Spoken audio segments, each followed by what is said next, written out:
আমরা দুনিয়ায় প্রতিষ্ঠিত হতে হয়ে আমাদের যেরকম মনোযোগ প্রয়োজন হয়, আমরা যদি এর সিকি পরিমাণ 1% করে কোরআনের জন্য মনোযোগ দিতাম, আমরাই কোরআন প্রতিষ্ঠা করবার জন্য যথেষ্ট ছিলাম। আর কারো প্রয়োজন ছিল নাকি?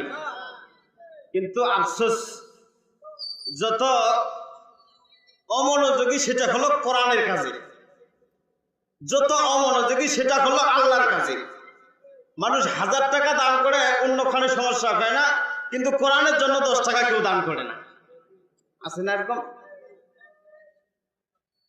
আফসোস, তাফসিরে ইবনে কাসিরে এসেছে, কেউ যদি কোরআন দিয়ে উপকৃত না হয়, তার চাইতে হতভাগা পৃথিবীতে আর কেউ আছে বলে তাফসির কারক বলছে আমার জানা নেই। বুঝেন নাই কথা? আপনাদের এটা কি হাঁটি?